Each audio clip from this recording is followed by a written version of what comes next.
¡Vamos, bro! ¡Vamos! ¡Vamos, papi! ¡Dale con toda!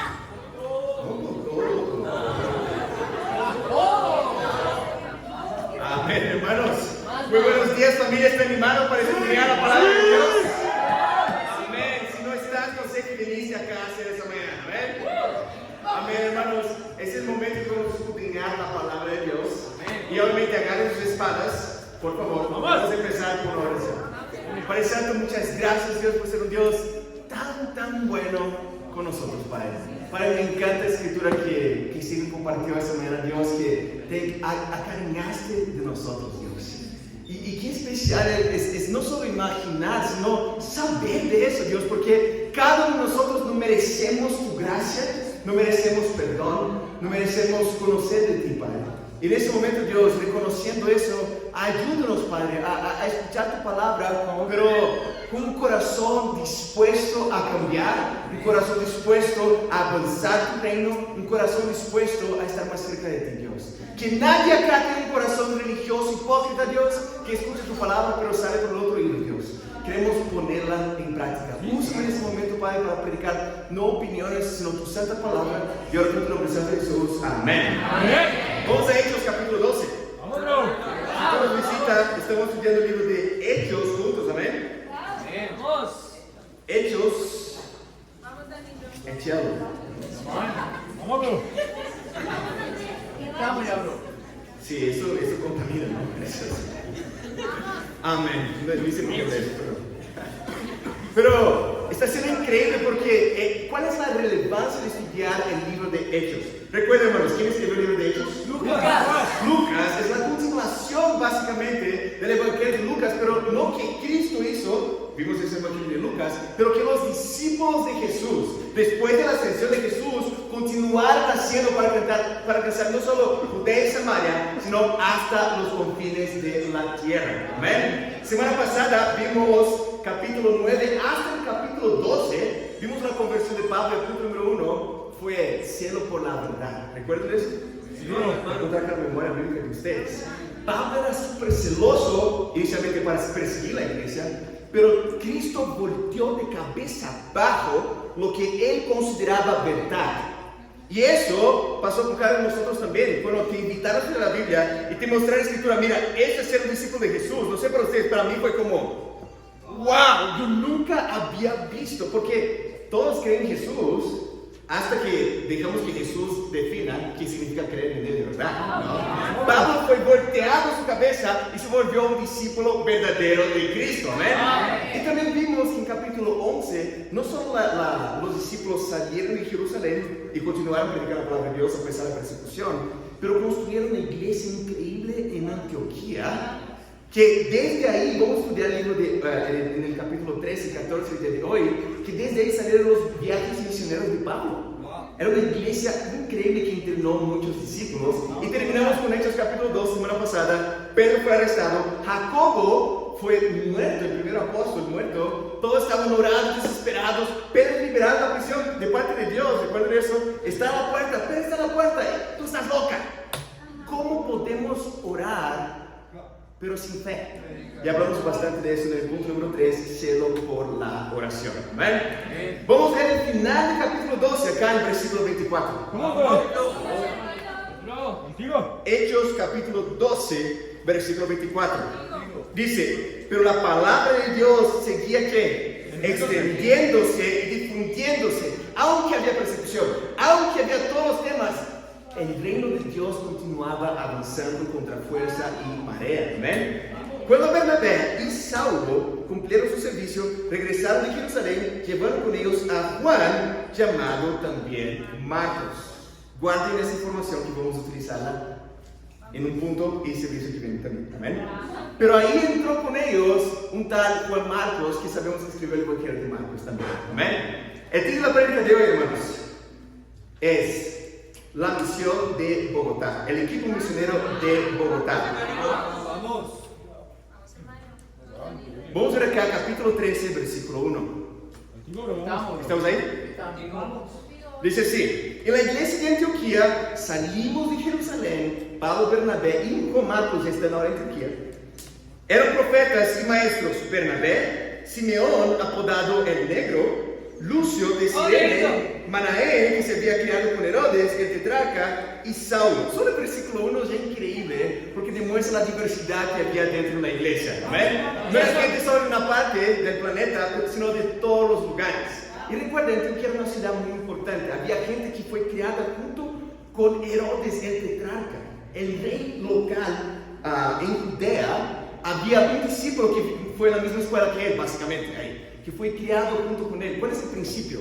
Dentro de la iglesia de Antioquía había gente con estudios, había gente sin estudios, había gente con trabajo, sin trabajo, personas blancas, personas negras, personas de todos los tipos. Y dentro de esa iglesia, versículo 2 dice así: mientras ayunaban y participaban en el culto al Señor, el Espíritu Santo dijo: apártenme ahora a Bernabé y a Saulo, para el trabajo al que los he llamado. Así que después de ayunar, orar y poner las manos, los despidieron. Bernabé y Saulo, enviados por ¿quién? Bajaron a Seleucia y navegaron hacia Chipre. Siempre, cuando son enviados equipos misioneros, sí son personas que localmente eligen las personas que están listas para poder predicar la palabra de Dios, pero por detrás de eso, ¿quién está guiando? Dios, por medio de su Santo Espíritu. Me inspira tanto ver con nosotros acá nuestro hermano David, junto con otros 2 colombianos y 2 chilenos fueron enviados a Quito el año pasado. Pero ¿quién hace eso? Más que alguien, es Dios mismo que elige a las personas. ¿Sabes qué? Ve a hacer lo que está haciendo acá, pero en otro rincón del planeta. ¿Ven? Y la iglesia de Quito está avanzando, ya tiene 13 discípulos. Dios quiere 2 bautismos más el día de hoy. Amén. Continúa un poquito. Pero, ¿qué es increíble, hermanos? El Espíritu Santo, por medio de 2 personas nomás. ¿Cuál es el equipo misionero de acá? Pablo y Bernabé. Imagínate, puedes pensar, uy, pero enviar 2 nomás, ¿no? Pero es Dios que nos envía. Hay una pequeña diferencia ahí, ¿no? Tú puedes imaginar que un pequeño equipo misionero de 7 personas puede hacer en 2011 en São Paulo. Bueno, pregúntale a los más de 400 discípulos que existen en la iglesia de São Paulo actualmente. ¿Qué 7 personas pueden hacer en Bogotá y otros 7 más en Lima, enviados en 2019? Pregúntale a los más de 213 discípulos en las 2 iglesias actualmente. ¿Cuál es el principio? Cuando Dios está por detrás, no hay como no avanzar el reino de Dios contra viento y marea. Ahora me quedo imaginando 2, Pablo y Bernabé, en el primer viaje misionero, ellos salvaron por medio del mensaje tantas almas. Imagina que vamos a enviar un equipo misionero, si Dios permite, para San José, Costa Rica. ¡Vamos! Pero imagina que tú fuiste seleccionado, no por alguien, sino por Dios mismo. Vamos a imaginar que Andy fue seleccionado. Vamos. Bueno, Sebas también, ¿no? Para no estar triste. ¿Cuáles serían sus consejos para Andy y Sebas? De las cosas que podíamos imaginar. ¿Sabes qué, hermano? Estar muy cerca con tu relación con Dios. Va a ser desafiante porque con menos gente tú tienes que lidiar con más temas. Y obviamente Satanás está por detrás, porque tú das un paso para hacer la voluntad de Dios, va a haber oposición. Pero si tú paras para imaginar, eso es ser un discípulo. Nosotros, cuando enviamos personas, cuando ellos enviaron Pablo y Silas, ellos tenían que estar enfocados en estar cerca de Dios y hacer el trabajo de evangelismo que ya estaban haciendo. Y eso que vamos a estudiar el día de hoy. Pero quiero introducir con el principio de que hay un equipo misionero de 100 personas que fue enviado para salvar Bogotá, Colombia. ¡Vamos! Y tú eres parte, elegido por Dios de este equipo misionero. El consejo que tú darías a Sebas y a Ali te toca a ti. Estar cerca de Dios, tener convicciones profundas de la palabra de Dios y estar preparado para cualquier viento y marea de la situación. Por eso el título de la predica es el equipo misionero de Bogotá. ¿Amén? Regresemos acá a Hechos capítulo 3. Vamos, hermano. Vamos, hermano. ¿Estamos ahí? Contigo. Hechos capítulo 13. Contigo. Dice así, versículo 4 de nuevo. Bernabé y Saulo, enviados por el Espíritu Santo, bajaron a Seleucia y de allí navegaron a Chipre. Al llegar a Salamina, predicaron la palabra de Dios en las sinagogas de los judíos. Tenían también a quién con ellos, Juan como ayudante. Juan, para que entendamos acá, hermanos, ¿quién es el tal de Juan Marcos? No es la primera vez que escuchemos en la Biblia sobre Juan Marcos. La primera vez que se menciona de Juan Marcos es en Marcos capítulo 14. Vamos allá, deja tu dedo ahí, pero vamos a Marcos 14 rápidamente. Marcos capítulo 14, en el versículo 50 y, bueno, 50. ¿Está bien, familia? No con todo. Nada. Ya pegó en mi cabeza. Versículo 50 dice sí, eso es cuando arrestan a Jesús y todos los discípulos lo abandonan, ¿no? Pero en el Evangelio de Marcos hay un versículo extra, de un detalle extra. Dice así, entonces todos los abandonaron y huyeron. Cierto joven que se cubría solo con una sábana iba siguiendo a Jesús. Lo detuvieron, pero él soltó la sábana y escapó desnudo. Esa es tu primera interacción con Marcos en la Biblia, quizás la mejor de todas, ¿no? Pero Marcos ya se había presentado, quizás presentado de más antes, ¿no? Pero ese es Marcos, que fue entrenado, de acuerdo con 1 Pedro 5, por Pedro, el hijo de la fe de Pedro, el superstar de Jerusalén. Era el Timoteo de Pedro en ese entonces. ¿Sabes qué? Marcos, vamos con nosotros el viaje misionero también, y Marcos fue también. Vamos a regresar a Hechos 3. Contigo, brother. Marcos estaba ahí, con Marcos. Versículo 6. ¿Estamos ahí? Sí. Y dice así, recogieron toda la isla hasta Pafos. Ellos estaban en Chipre. ¿Amén? Allí se encontraron con un hechicero, un falso profeta judío llamado Bar Jesús. Bar significa hijo. Básicamente él se autollamaba hijo de Jesús. Ahí. Bar Jesús, que estaba con el gobernador Sergio Paulo. El gobernador, hombre inteligente, mandó llamar a Bernabé y a Saulo en un esfuerzo por escuchar la palabra de Dios. Pero Elimas, el hechicero, que es lo que significa su nombre, se les oponía y procuraba apartar de la fe al gobernador. Entonces Saulo, o sea, Pablo, lleno del Espíritu Santo, clavó los ojos en Elimas y dijo: ¿qué hijo de Jesús? Nada, hijo del diablo y enemigo de toda justicia, lleno de todo tipo de engaño y fraude. ¿Nunca dejarás de torcer los caminos rectos del Señor? Ahora la mano del Señor está contra ti. Vas a quedarse ciego y por un tiempo no podrás ver la luz del sol. Al instante cayeron sobre ellos sombra y oscuridad y comenzó a buscar a quien lo llevara de la mano. Al verlo seguido, el gobernador creyó, maravillado de la enseñanza acerca del Señor. La misma cosa que pasó con Pablo en el pasado. Alguien que estaba celoso y yo estoy haciendo algo bueno para Dios. Completamente ciego espiritualmente. Dios lo puso ciego físicamente. Lo mismo pasa con el hijo de Jesús, que en realidad Pablo le llama: tú eres hijo del diablo. Pero, ¿qué quiero destacar acá? ¿Cuál era la estrategia de Pablo por medio del Espíritu Santo? Ir a las ciudades influyentes y convertir a nadie menos que el gobernador de la isla. Imagina convertir un político influyente acá. ¿Cuál es el principio? Pablo entendía: yo no voy a cualquier ciudad a predicar la palabra de Dios. La meta es esa, todas las naciones. Pero ir a ciudades relevantes, influyentes, y no compartir incluso con cualquier tipo de persona, con personas influyentes, porque con el tiempo van a alcanzar más personas. Esa es la estrategia que vamos a ver que Pablo hace, no solo en el primer viaje misionero, sino en el segundo y el tercero también. Hay sabiduría de parte de Dios, hermanos, de imitar lo que los discípulos hicieron al primer siglo. ¿Por qué estamos en Bogotá? Porque hay muchos foráneos en Bogotá que vienen para trabajar, que vienen para estudiar, que vienen para hacer un montón de cosas, para pecar también. Pero después, cuando se convierten en discípulos de Jesús, pueden ser entrenados para ser enviados a sus ciudades natales. Y esa es la estrategia de Pablo, que convirtió nada menos que el gobernador romano de la isla. Imagina que increíble. ¿Amén? Quizás tiene lugares gratuitos para ubicarse como un servicio. ¿Amén? Vamos a seguir avanzando acá. Versículo 13.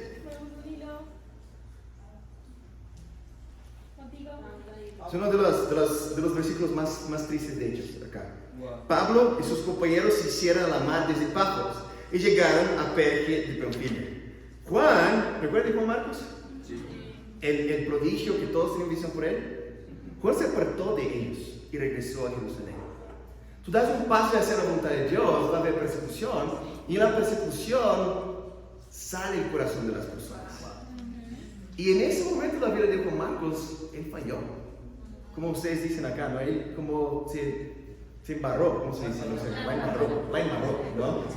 Ahora, vamos a ver en la próxima prédica. La buena noticia es que él se arrepiente después. En la segunda carta de Timoteo, Pablo está solito ahí y pide para Timoteo, trae a Juan Marcos contigo también, que es útil para el ministerio. Amén. Él se arrepiente después. Vamos a ir viendo acá, versículo 14. Ellos, por su parte, siguieron su viaje desde Perge hasta Antioquía de Pisidia. El sábado entraron a la sinagoga y se sentaron. Al terminar la lectura de la ley y de los profetas, los jefes de la sinagoga mandaron decirles: hermanos, si tienen algún mensaje de aliento para el pueblo, hablen. Eso es como pedir la cosa más que Pablo quería de su vida. ¿Sabes qué? Toma un micrófono para ti. Y Pablo empieza a predicar. Versículo 16. Pablo se puso de pie, hizo una señal con la mano y dijo: escúchenme, israelitas, ustedes los gentiles temerosos de Dios. Y desde el versículo 17 hasta el final casi del capítulo, imita lo que Esteban ya vimos en el capítulo 7, predicando toda la historia del pueblo de Israel. Con detalle, para ir en casa para que tú leas eso. Vamos a saltar para el versículo 40. Amén. Dice así, eso es Pablo predicando.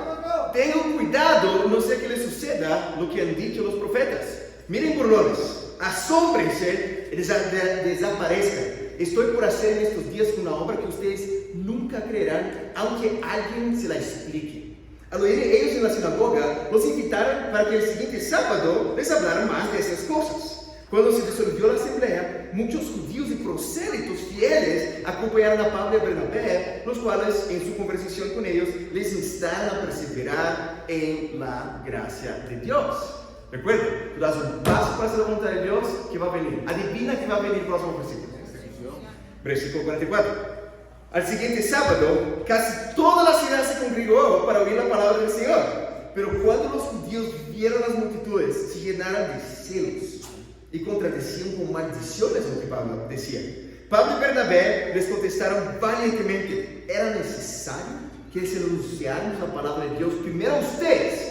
Como la rechazan y no se consideran dignos de la vida eterna. Mira, cuando tú rechazas un estudio bíblico, no estás rechazando a alguien, estás rechazando ser digno de la vida eterna. Y no se consideran dignos de la vida eterna. Ahora vamos a dirigirnos a los gentiles.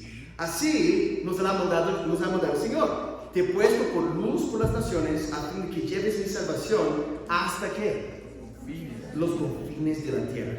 Al oír esto, los gentiles se alegraron y celebraron la palabra del Señor, y creyeron en todos los que estaban destinados a la vida eterna. Y la palabra del Señor se difundía por toda la región. Ese es el escopo, ese es el prólogo de todo el libro de Hechos, hermanos.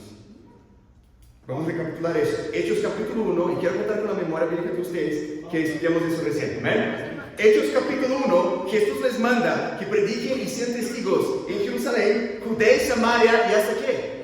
Los confines de la tierra. Es la gran comisión, de acuerdo con Lucas, ahí en Hechos 1. Y hasta ese momento el mensaje estaba siendo predicado a los judíos. Ya habían pasado de Jerusalén, Judea y Samaria, y ahora estamos llegando a los confines de la tierra. Amén. Hermanos, no sé ustedes, pero cuando yo veo las buenas noticias, eso alegra tanto mi corazón. Es ver la palabra de Dios, no solamente de admirarla, sino como, wow, con movimiento estamos imitando los discípulos del primer siglo. La misión de ir a todas las naciones en los confines de la tierra no es la gran sugerencia o la gran buena idea. Si como movimiento de discípulos no estamos haciendo eso, no es algo opcional, eso es vivir el Evangelio de Cristo.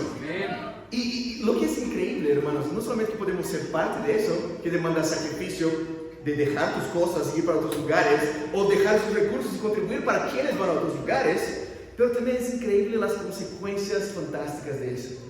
Me alegré mucho esta mañana escuchar que el hijo de Vane, Sebas, que está en la iglesia, estudiando la Biblia en la iglesia de Chicago, en Estados Unidos, hoy a las 2:30 será bautizado.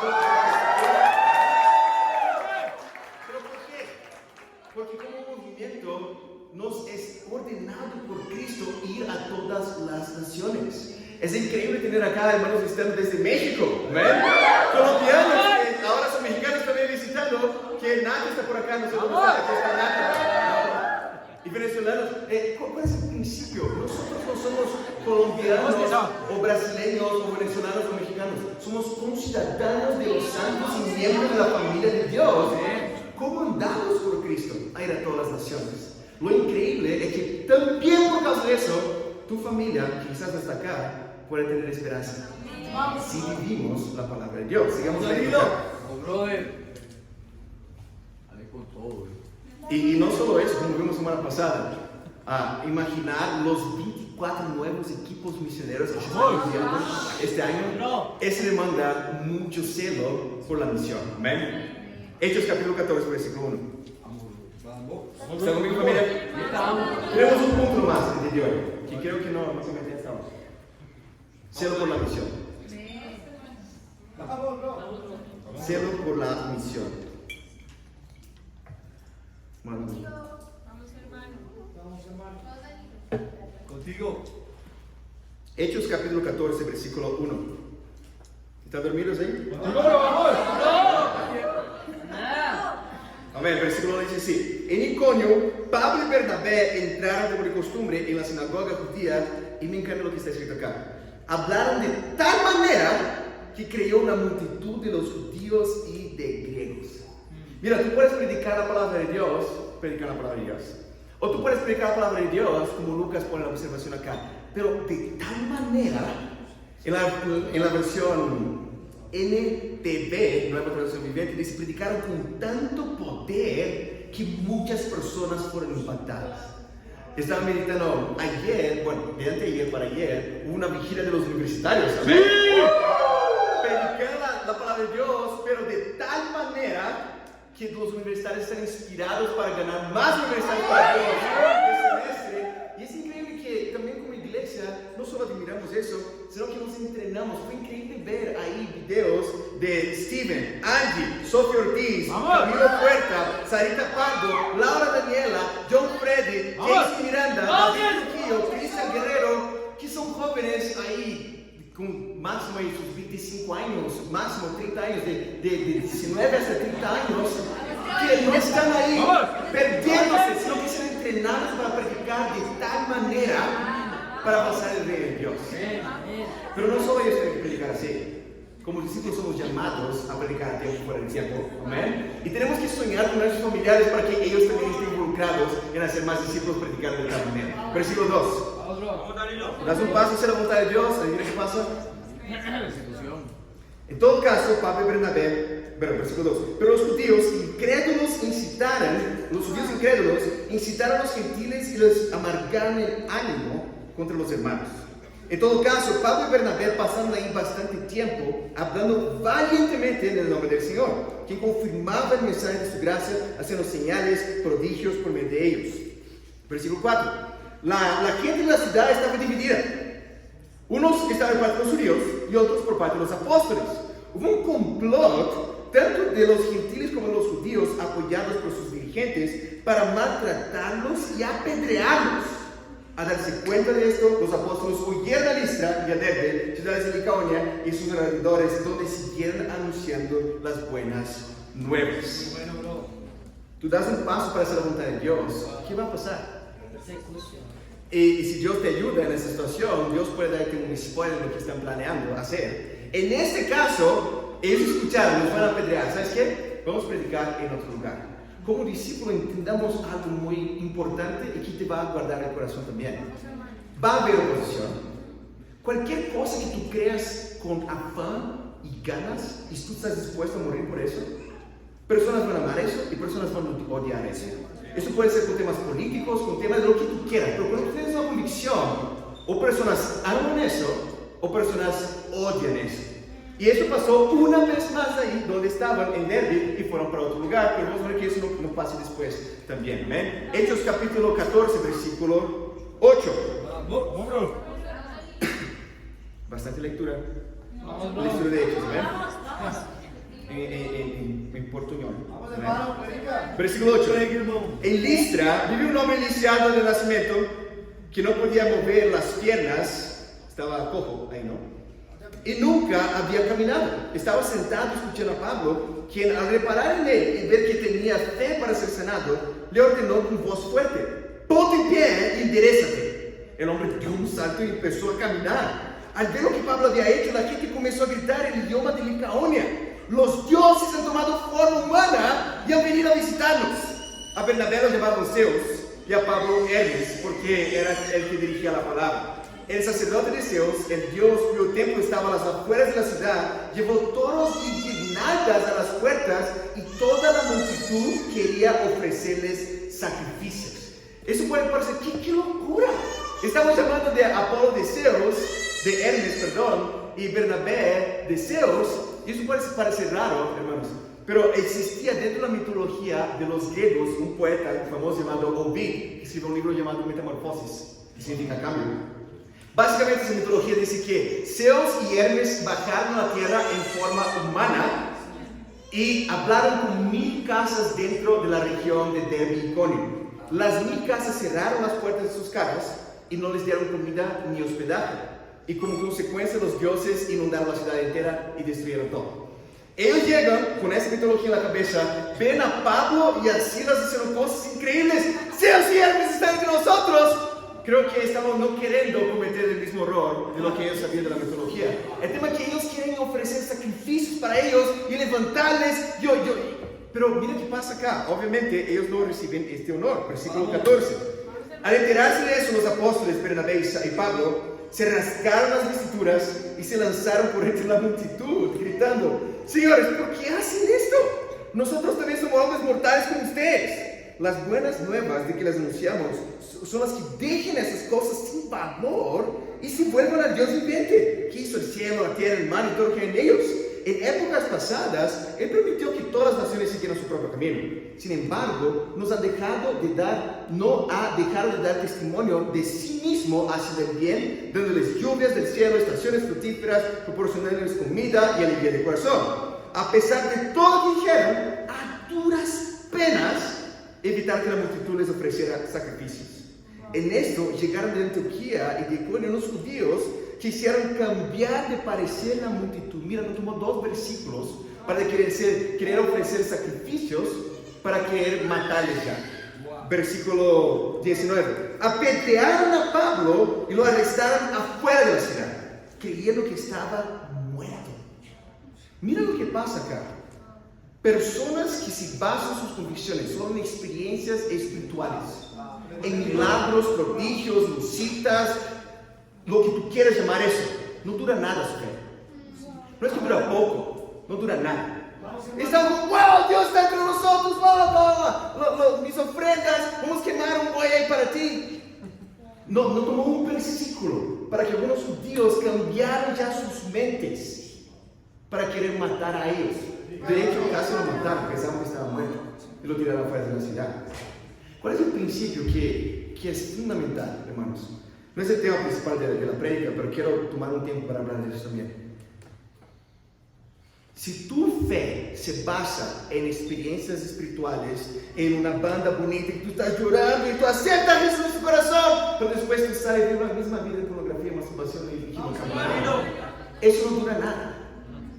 Pero incluso en este entonces, Pablo y Silas tenían poderes milagrosos del Espíritu Santo para inicialmente llamar la atención de la gente, para poder predicar el mensaje encima de los milagros.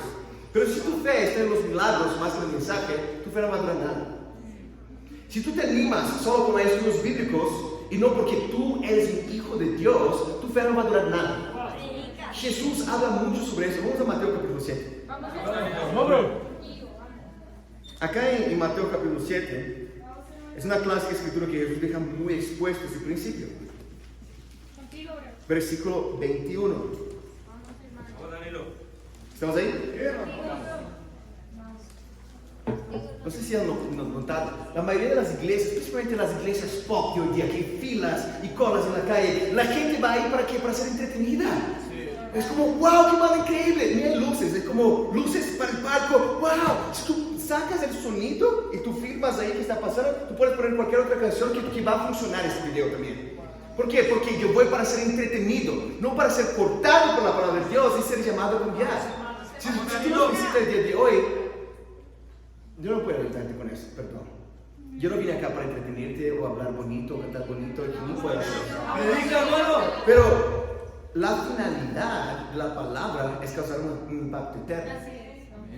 Y si nos basamos solo en milagros, eso no implica nada. Mira que Jesús dice acá en Mateo 7, versículo 21, dice, eso es Jesús hablando. Increíble, hermano. No todo el que me dice, Señor, Señor, entrará en el reino de los cielos, sino solo el que hace la voluntad de mi Padre que está en el cielo.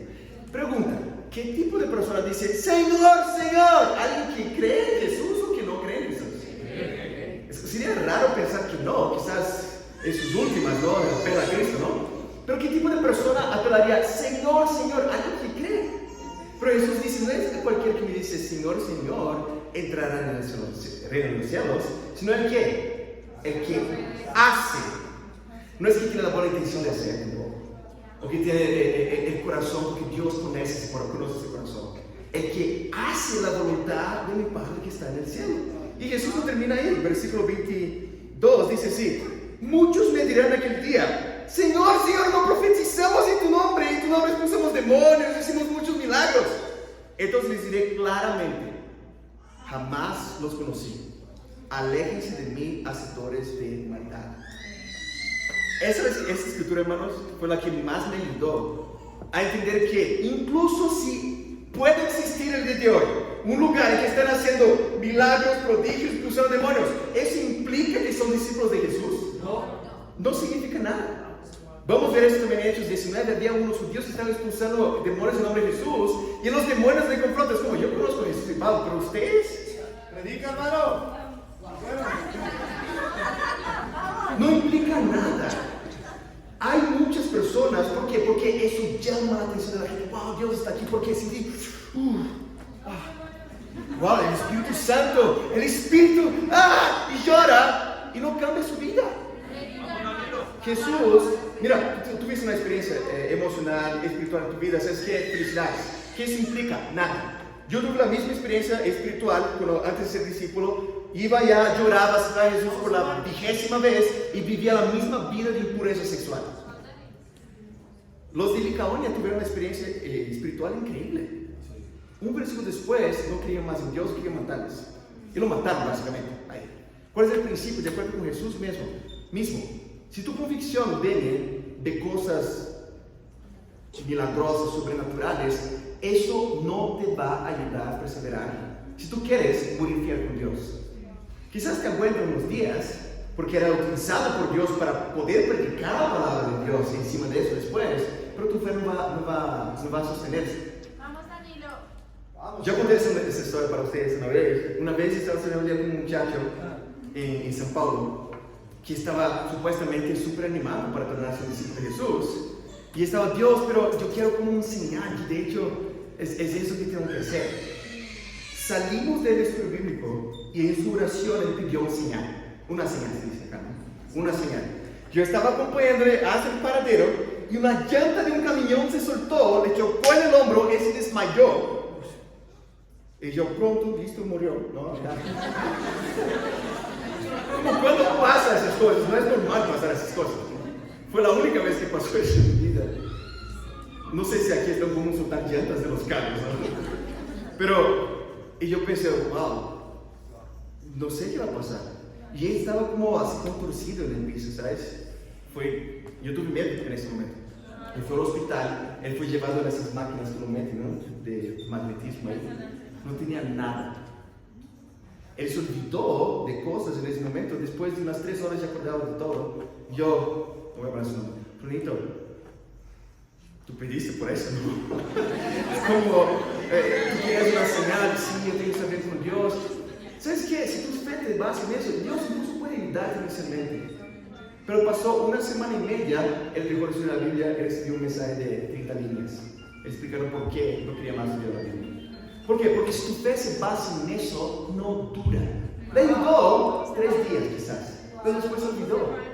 A cada uno de ellos, después de tener una experiencia milagrosa con Dios, ¡wow! Queremos servir a ustedes. No se trata de nosotros, es de Dios. Ok, más o menos, pero después de un versículo más, Predica, hermano, increíble. ya querían matar a ellos. ¿Cuál es el principio, hermanos? Mi fe y tu fe no puede estar basada en cualquier otra cosa ¿Quién no sé eso acá? Pablo mismo, cuando escribe a los Corintios después, para los Gálatas después, Pablo que implantó esas iglesias, vamos a ver en los próximos capítulos de Hechos, Pablo dice, si yo vengo después, un ángel de Dios se baja y predica un evangelio diferente, que caiga bajo maldición. Él quería como una manera de proteger incluso el propio trabajo que él había hecho si él cayera de la fe y predicara otra cosa.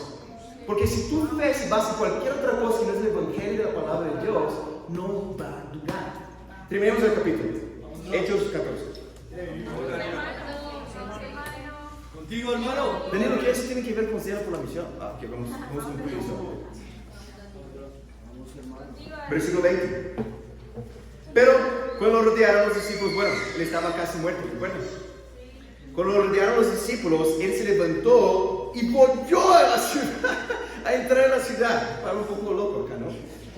Y el día siguiente partió para Derbe en compañía de Bernabé. Después de anunciar las buenas nuevas en aquella ciudad y hacer muchos discípulos, Pablo y Bernabé regresaron a Listra, a Iconio, todas las ciudades que fueron perseguidas, y a Antioquía, fortaleciendo a los discípulos y animándolos a perseverar en la fe.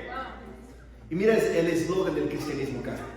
Es necesario pasar por muchas dificultades para entrar en el reino de Dios, les decía. ¿Cuál es el mensaje de aliento y ánimo que Pablo daba a las ciudades que ya habían sido implantadas? Ahí. ¿Sabes qué, chicos? Esto que pasó es lo que Cristo pasó. ¿Cuál es el mensaje de Cristo? No es el Mesías que vino para destronar los romanos acá y restaurar la gloria de Israel. No, fue un Mesías que sufrió. Es que me llamó a mí y a ti a ser un seguidor de este Mesías, que necesita pasar por dificultades y pruebas, porque cuando tú mueres, esa semilla muere, puede dar mucho fruto. ¿Cuál es el principio que no sé si usted ya pensaba en eso? ¿Cómo Pablo hacía eso? ¿Cómo Pablo? Porque yo no dudo que todos nosotros acá entendamos a un nivel intelectual como si tengo que perseverar, que si eso pasa, aunque casi murió. Ahí también, sí, ahí también. Ahí tengo que perseverar también. Creo que entendemos. Creo que no es difícil de entender eso. Pero tenemos emociones, tenemos miedo, tenemos vergüenza, tenemos tristeza. Es como, imagina, de hecho, pasar por eso. ¿Será que Dios está con nosotros? ¿Será que está? ¿Cómo Pablo hacía eso? De cierta manera, hermanos, es una respuesta muy simple de ser rescatada, pero en la palabra de Dios. Vamos a ir en Efesios capítulo 6. Estamos concluyendo. Efesios 6. Una famosa escritura acá, la armadura espiritual, ¿recuerdan? Efesios 6. Es mi escritura favorita por bastante tiempo. Ahora es otra. Me dejaron curioso. Versículo 10, ¿estamos ahí? Ese es Pablo escribiendo para los discípulos de la iglesia en Éfeso. Y dice en versículo 10, por último, fortalezcanse con el gran poder del Señor. Pónganse, esa es nuestra duda, ¿no? Es como, ¿cómo ser fuerte espiritualmente? ¿Cómo Pablo hacía eso? Y aquí le da como un pequeño detalle de eso. Pónganse toda la armadura de Dios para que puedan hacer frente a las artimañas del diablo. Porque nuestra lucha no es contra seres humanos. Pablo tenía muy claro eso. Sino contra poderes, autoridades, potestades que dominan este mundo de tinieblas, contra fuerzas espirituales malignas, las regiones celestiales. Por lo tanto, pónganse toda la armadura de Dios para que cuando llegue el llamado, que no sé si llegue el llamado, para cuando llegue ese día, puedan resistir hasta el fin con firmeza. Manténganse firmes, ceñidos con el cinturón de la verdad, protegidos con la coraza de la justicia, calzados con la disposición de proclamar el evangelio de la paz. Además de todo eso, tomen el escudo de la fe, con el que pueden apagar las flechas incididas del maligno. Tomen el casco de la salvación y obviamente la espada, que es ¿qué? La palabra de Dios. ¿Cuál es el principio que me encanta de esta escritura, hermanos? Pablo estaba arrestado en Roma cuando escribía a los Efesios y probablemente tenía un soldado romano con las armaduras, ¿no? Y es una metáfora con cada una de las partes. ¿Sabes qué? Pongo la armadura espiritual y a mí me encanta el principio que él dice, ceñidos con el cinturón de ¿qué? Todo empieza con la verdad, hermanos. Todo empieza y termina con la verdad.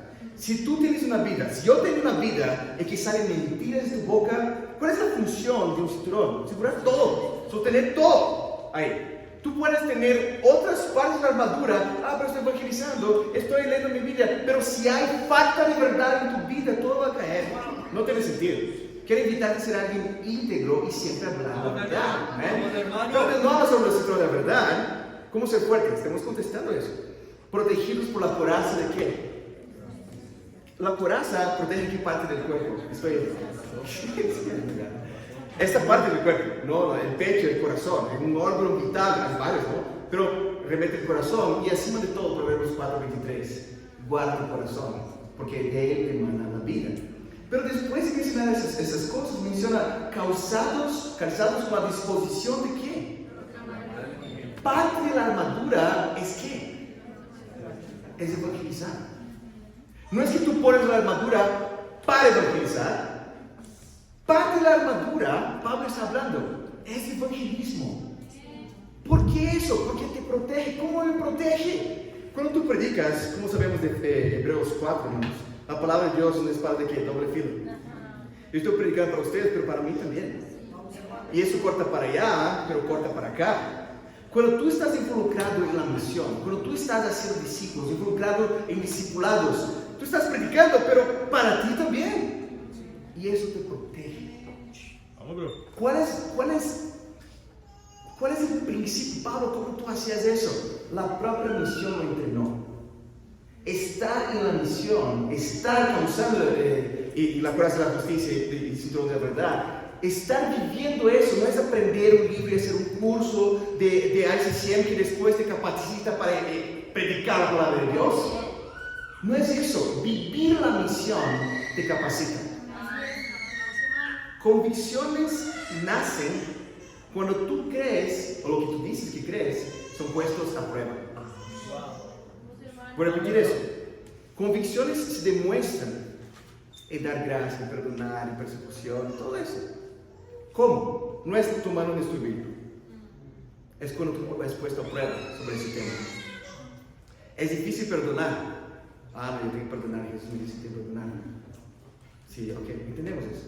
Pero ¿y cuando peca contra ti? Es ahí que cuenta si tú tienes esa convicción o no. Pablo entendía, tienes que perseverar si hay persecución. Pablo pasó por esos temas. Pablo vivió todos esos temas y es increíble, hermanos, porque estar en la misión te salva. Y estar en la misión te protege. Y estar en la misión te fortalece. Ahora, ¿cuáles son las consecuencias de eso? Yo tengo una convicción sobre este, hermanos. Los discípulos más débiles de la iglesia hoy, si tú preguntas, ¿cómo fue tu semana? No estuvieron involucrados en los libros. Y no es por casualidad. Es un principio de que si tú no estás involucrado con la armadura espiritual, todos estarían débiles. Si tú ves los discípulos más firmes con Dios, que están animados, cantando con todo el corazón, no solo cantando, pero dando su corazón para Dios, estuvieron involucrados por lo menos con la vida de una persona esta semana para ayudar a acercarse a Dios. Ese es el secreto. Resumen de eso, hermanos. Solo está débil quien quiere. Solo está débil espiritualmente si tú activamente entiendes el principio bíblico y eliges por convicción no cambiar eso. La buena noticia, si tú amas a Dios, es que tú puedes ver eso y pensar, ya, ¿sabes? Hermano, ¿qué ha pasado tiempo contigo? ¿Cuál es el secreto? No hay secreto. Esté firme con Dios, esté ceñido con el cinturón de la verdad, viviendo el evangelio de Jesús. Eso te entrena. Pablo, ¿cómo hacías eso? Sin duda que vivía de esa manera. Y por eso tenía esas convicciones. Es fascinante. Terminamos con Mateo 28.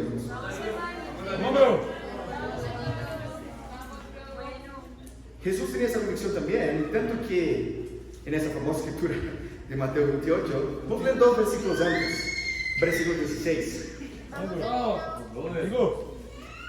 ¿Estamos ahí? Dice así, 28, 16. Dice, los 11 discípulos fueron a Galilea, a la montaña que Jesús les había indicado. Cuando vieron, lo adoraron, pero algunos ¿qué?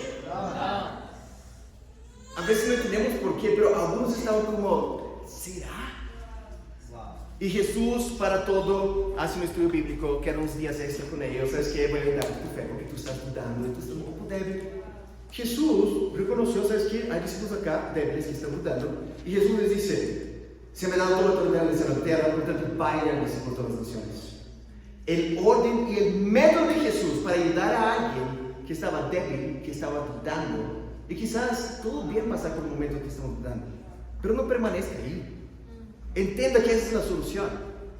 Involúcrate en hacer discípulos. Involúcrate, porque cuando tú estás en un estudio bíblico, tú ves que los problemas que tú tienes, hay gente que tiene problemas peores que los tuyos. Y es como, bro, tú tienes que confiar en Dios y en esa promesa. Pero, uy, yo tengo que confiar en Dios. Mayeli, sí. Y es increíble porque si tú amas a Dios, ¿qué discípulo se molestaría ser llamado a estar involucrado en la vida de otras personas en los discípulos? Esa es la única solución de que todos nosotros acá, yo no sé usted, yo quiero estar con Dios en el cielo. Pero si tú quieres permanecer fiel con Dios y fuerte porque va a haber días malos, entienda que te sana, que te protege, te cura estar obedeciendo la gran comisión de Jesús. Vamos. Nos pone la armadura espiritual y salva a nuestras familias, salva a nuestros hijos, salva a nuestros padres, y eso lleva salvación para otras personas, pero para ti mismo también. Hay una escritura que quizás es mi favorita de la Biblia, amén, para sacar la curiosidad. En 2 Crónicas, capítulo 16, versículo 9, que están hablando con, creo que el rey Asa ahí, Dios dice por medio del profeta: los ojos del Señor recogen toda la tierra para fortalecer a los que tienen corazón totalmente comprometidos con Él. A mí me encanta la escritura porque Dios fortalece no para que tú tengas después un corazón comprometido con Dios. Ahí dice que Dios fortalece a los que tienen corazón totalmente comprometido con Dios. Pablo, ¿cómo tú lo hacías? Aquí está. ¿Quieres estar fortalecido por Dios? Yo quiero. Toca darle su corazón para Dios. Quiero inspirarnos, hermanos, a entender que si 2 personas en un equipo misionero pueden hacer eso para Dios, levantándose de persecución porque estaban firmes con Dios, 7 personas, 10 personas, imagina que 100 personas pueden hacer para cambiar a su ciudad entera. Que eso sea mi corazón, que eso sea tu corazón esta semana, y para Dios sea la gloria. Amén.